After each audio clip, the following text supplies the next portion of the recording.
I got two different containers, and I'm going to be honest with y'all.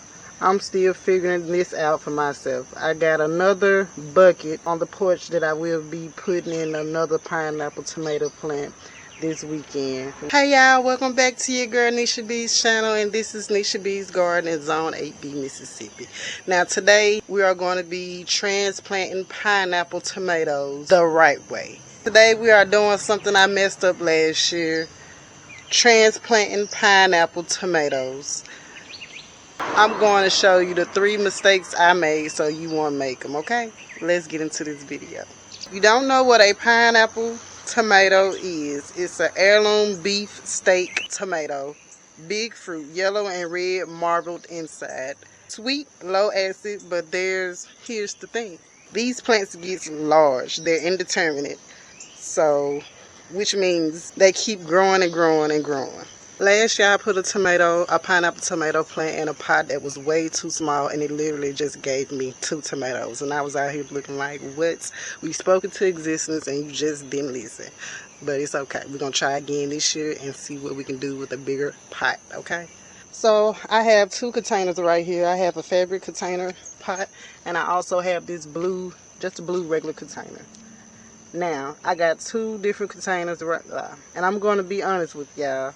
I'm still figuring this out for myself. I got another bucket on the porch that I will be putting in another pineapple tomato plant this weekend once I get some more soil. And guess what? We're going to do it together. Your girl planned to have everything perfect this video. Now this blue container is what I had. It's maybe about 7 gallons. Is it ideal? No, but I'm on budget, and this is what your girl has right now, and we're going to make it work. Yeah, here's the rule of thumb. Indeterminate tomatoes, you want at least 10 gallons. Determinate the bush type, you can get away with 5-gallon size containers.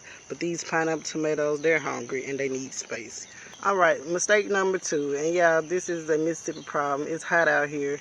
Look at this sun. Well, we are on an overcast day today, so yeah, it's not a whole lot of sun. And it's raining, but it's supposed to be raining this evening. It rained yesterday evening. So it's a rainy week for us this week. I'm quite sure that's going to help these plants boost off very well. But, so you can't really see my demonstration of how hot it is right now, but trust, it's still humid out here.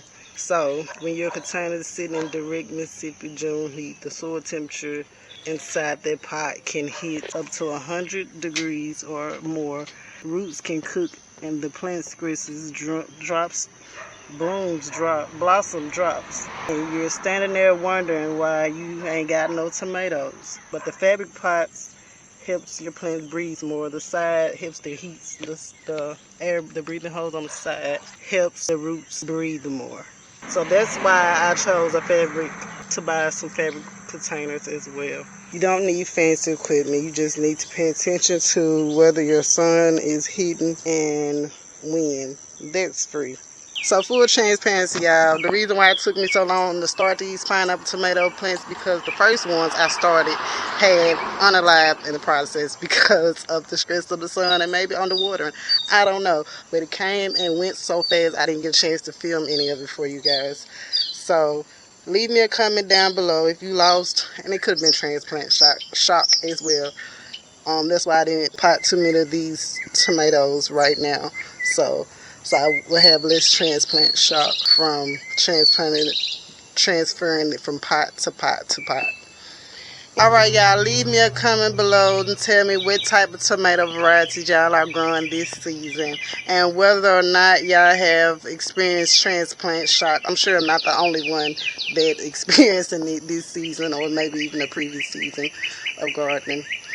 And also, we are taking bets. Let me know which one you choose, the fabric pot or the blue container pot. Let me know which one you think are going to have the most tomatoes this year. So we're going to leave the marigolds and the basil in, because those are pest resistant plants, and they're going to help with the pest problem that happens when it get real hot in the summer with tomatoes. So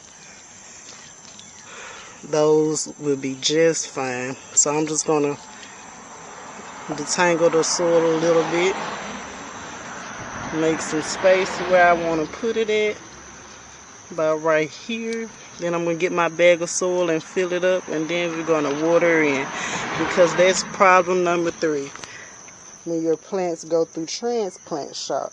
Alright, this is one that hurt last year, and I'm going to show y'all exactly how to avoid it. Pre-water the seedlings. That's why my seedlings are very moist. You want to pre-water your seedlings, because if they're dry, the roots will break easy instead of sliding apart gentle. Here's what I learned. With tomatoes, you can plant them deep because they got the little furry hairs on them. But you don't want to plant them too deep.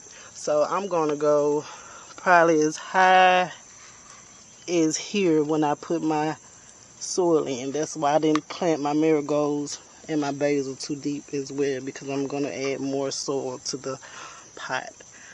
But yeah, so probably about right here where you're starting to see the fairies kind of shade out a little bit.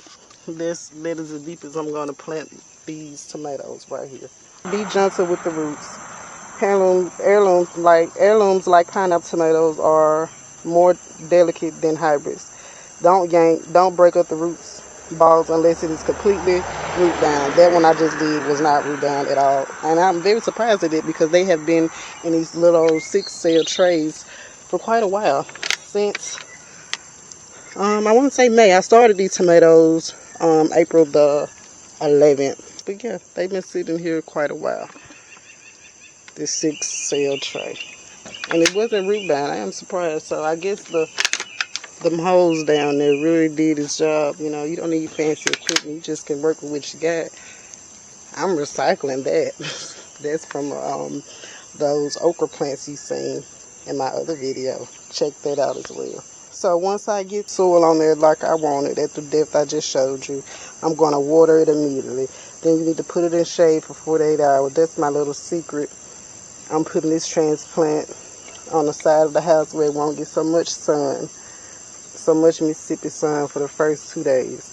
Let her recover before she faces the real heat. So here we go. We got both containers right here. We have the fabric pot on one side and the plastic blue container on the other side. Both got pineapple tomatoes and bell peppers inside them. And that bucket over there, that's going to be what the that's going to be the 3rd container we're going to be following in this challenge, to see how big of a container pot you need for pineapple tomatoes. And I can't wait to get a pineapple tomato off of here. So I'm going to be getting that 3rd one together this weekend. Y'all hold me accountable to that. Everything you see right here, the pots, the soil, the mulch, this was maybe $20 total. You don't need money. You need to pay attention to your garden. If you are new here, y'all go ahead and hit that subscribe button so you can get into the harvest update with me. We are going to see which container wins. Fabric pot or the blue container pot. I'm taking bets in the comments. Catch you in the next video. Again, this is Nisha B in Mississippi. I grow in Zone A, B. See y'all next time. Bye.